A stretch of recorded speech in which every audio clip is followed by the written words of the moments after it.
तो दोस्तों आज की वीडियो में हम बात करने वाले हैं कि रेशनल नंबर किसे कहते हैं या फिर रेशनल नंबर को कैसे पहचानें। लेकिन आपको बता दें कि रेशनल नंबर को हिंदी में परिमेय संख्या बोलते हैं और इसको क्यू से दिखाते हैं। तो अब दोस्तों आपको बहुत ध्यान से सुनना है। हमने यहाँ पे लिख के रखा हुआ है कि दुनिया का कोई भी नंबर हो, अगर वो ये 3 कंडीशन फॉलो करता है, यानी कि अगर उसमें 3 कंडीशन फिट हो जाती है तो उसको हम लोग बोल देंगे रेशनल नंबर।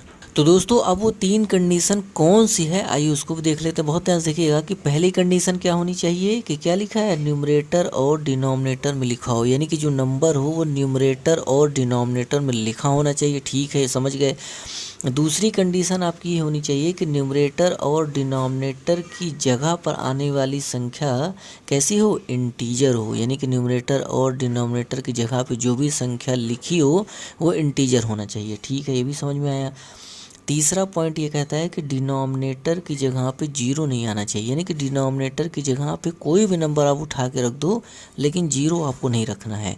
तो ये 3 कंडीशन है, जिस भी नंबर में फिट हो जाएगी वो नंबर को हम बोल देंगे कि नंबर रेशनल नंबर है।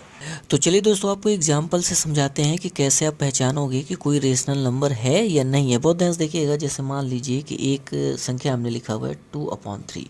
तो आप लोगों को ये बहुत पहले से पता होगा या आपको आता भी होगा कि अगर कोई संख्या अपॉन में लिखी हुई है तो अपॉन के ऊपर जो संख्या होती है उसको हम लोग बोलते हैं न्यूमरेटर, और अपॉन के नीचे जो संख्या लिखी होती है उसको हम लोग बोलते हैं डिनोमिनेटर। तो इतनी चीज़ आपको समझ में आया कि अपॉन के ऊपर न्यूमरेटर, अपॉन के नीचे डिनोमिनेटर।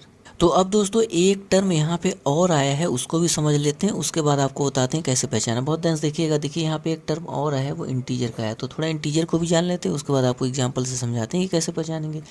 तो इंटीजर के बारे में भी आपको पता होगा कि आपने पढ़ा होगा कि यहाँ पर देखो नंबर लाइन पे जितने भी नंबर आपको यहाँ पे दिख रहे हैं वो सारे के सारे आपके कैसे नंबर हैं, सारे के सारे आपके इंटीजर नंबर हैं।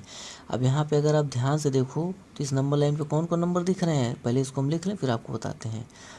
ये हो गए, हमने लिख लिए। बहुत ध्यान से देखिएगा कि इस नंबर लाइन पे कौन कौन नंबर दिख रहे हैं भैया, तो 1 से लेके इनफाइनाइट तक सारे प्लस वाले नंबर दिख रहे हैं, और -1 से लेके -इनफाइनाइट तक माइनस वाले नंबर दिख रहे हैं, और बीच में जीरो दिख रहा है।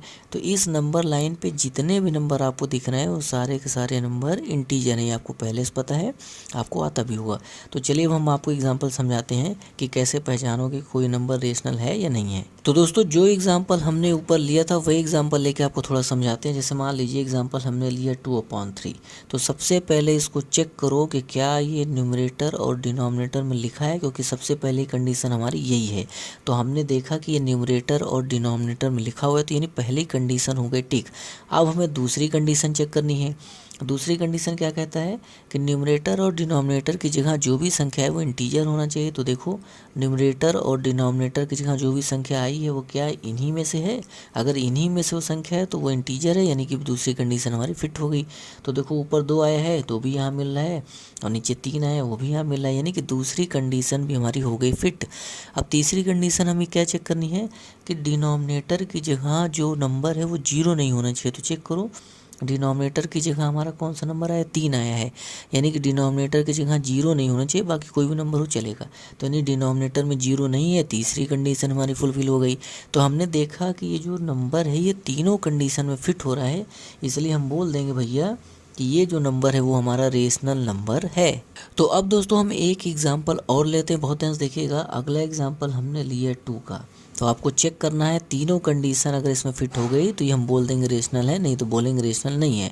तो दोस्तों आपको पता होगा कि जो 2 लिखा है उसके नीचे एक छिपा रहता है, लेकिन उसको हम लोग लिखते नहीं हैं, और वो हम लोगों को क्या करते हैं, जनरली हम लोगों को इसमें समझ में रहता है कि एक नीचे लिखा हुआ है।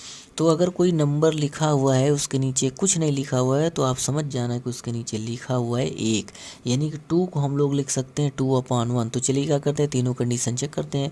देखो क्या ये नंबर न्यूमरेटर और डिनोमिनेटर में है, जी बिल्कुल है, यानी पहली कंडीशन हो गई ठीक। फिर देखो कि जो न्यूमरेटर और डिनोमिनेटर की जगह जो संख्या है वो इंटीजर है कि नहीं, तो हाँ वो इंटीजर है, क्योंकि दोनों को दोनों नंबर जो है इसमें मिल रहे हैं।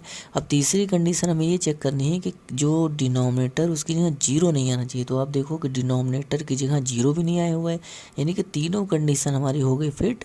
हम बोल देंगे कि जो ये 2 है ये हमारा क्या है, रेशनल नंबर है। तो दोस्तों इसी तरह आप एक एग्जांपल और ले सकते हैं, जीरो का भी ले सकते हैं। जैसे देखिए हमने लिया जीरो, तो आपको बता दें कि जीरो है, हमने आपको पहले ही बताया कि इसके नीचे एक छिपा हुआ है, तो यानी कि हम जीरो को लिख सकते हैं 0/1। तो हम जीरो को ऐसे लिख सकते हैं।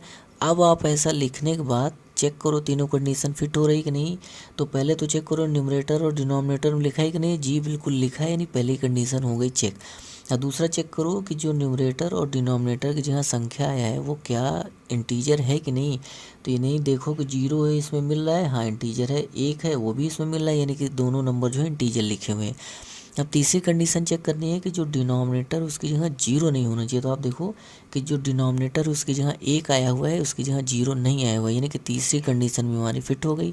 देखो ऊपर जीरो आए चलेगा, लेकिन नीचे की तरफ जीरो नहीं आना चाहिए, यानी कि इसमें तीनों कंडीशन फिट बैठ रही है। हम बोल देंगे कि ये जो जीरो है ये हमारा रेशनल नंबर है। तो अब दोस्तों एक एग्जाम्पल और लेते हैं ताकि आपको और अच्छे समझ में। बहुत ध्यान देखिएगा कि अगला एग्जाम्पल हमने लिया हुआ है 1.1।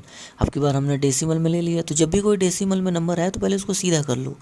तो हम इसको पहले डेसिमल हटा के लिखेंगे। तो आपको होता है कि जब आप इसका डेसिमल हटाओगे तो ये हो जाएगा 11/10। तो अगर कोई डेसिमल में नंबर आता है तो पहले उसका आप डेसिमल हटा लो। तो जैसे डेसिमल हटाओगे तो अपॉन में बन जाएगा। उसके बाद तीनों कंडीशन लगा के चेक कर लो। तो भैया पहली कंडीशन कि न्यूमरेटर और डिनोमिनेटर में लिखा होना चाहिए, तो ये न्यूमरेटर और डिनोमिनेटर में लिखा हुआ है। दूसरी कंडीशन, इसमें जो भी नंबर आ रहे हैं वो इंटीजर होने चाहिए। तो आप देखो कि 11 इस नंबर लाइन पे मिल जाएगा आपको, और जो 10 है वो भी यहाँ पे मिल जाएगा, यानी कि दोनों नंबर क्या है, इंटीजर है हमारे। तीसरा में ये चेक करना है कि नीचे जीरो नहीं आना चाहिए। तो आप देखो कि नीचे 10 आया हुआ है, जीरो नहीं आया हुआ है, यानी कि तीसरी कंडीशन में हमारी फिट हो गई। इसलिए हम इसको कह सकते हैं कि ये जो नंबर है वो हमारा क्या है, रेशनल नंबर है। तो अब दोस्तों एक एग्जांपल हमने और लिया था कि आपको और अच्छे समझ में आए। बहुत ध्यान से देखिएगा कि अगला एग्जांपल जो हमने लिया है वो लिया है 0.333, और ये रिपीट होते हुए कहाँ तक जा रहा है, इनफाइनाइट तक जा रहा है। तो आपको बता दें कि अगर कोई भी नंबर डेसिमल में लिखा है और वो डिजिट उसकी रिपीट होती जा रही है तो उसको हम लोग ऐसे भी लिख सकते हैं 0.3, जो डिजिट रिपीट हो रही है उसको लिखो, उसके ऊपर लगा दो बार, यानी कि हम लोग ऐसे इसको लिख सकते हैं। उसके बाद आपको एक चीज़ और बता दें कि जो डेसिमल में नंबर इस तरह लिखा है, अगर उसके ऊपर बार लगा है तो उसको हम लोग ऐसे भी लिख सकते हैं 3/9। कुल मिला के कहने के मतलब है कि अगर कोई नंबर इस तरीके से लिखा है तो उसको हम लोग इस तरीके से लिख सकते हैं अपॉन में। तो यहाँ से अपॉन में नंबर लिख गया। अब उसको आप चेक करो क्या तीनों कंडीशन फिट हो रही है कि नहीं। अगर तीनों कंडीशन फिट हो जाएगी तो बोल देंगे रेशनल है, अदरवाइज रेशनल नहीं है। एक चीज़ यहाँ पे आपको और समझनी है कि अगर कोई नंबर इस तरीके से दिया है या किसी भी तरीके से दिया है तो पहले उसको सीधा करो। जैसे डेसिमल में दिया है तो पहले इसको सीधा कर लो, यानी अपॉन में लिख लो। उसी तरह देखो ये अपॉन में डायरेक्ट नहीं दिया है तो इसको पहले आप अपॉन में लिखो फिर चेक करो। तो आप देखो सबसे पहले चलो कंडीशन चेक करते हैं। तो पहली कंडीशन चेक करो कि नंबर न्यूमरेटर और डिनोमिनेटर में लिखा होना चाहिए। तो जो नंबर है वो न्यूमरेटर और डिनोमिनेटर में लिखा हुआ है, यानी कि पहली कंडीशन हमारी हो गई चेक। अब हम क्या करेंगे, इसमें दूसरी कंडीशन चेक करेंगे। दूसरी कंडीशन क्या कहती है कि जो न्यूमरेटर और डिनोमिनेटर में जो भी नंबर आया है वो आपका इंटीजर होना चाहिए। तो आप देखो कि यहाँ 3 आया है और यहाँ 9 आया है, और ये दोनों नंबर आपको यहाँ पे मिल जाएंगे, यानी कि जो नंबर है वो इंटीजर है। दूसरी कंडीशन भी चेक हो गई।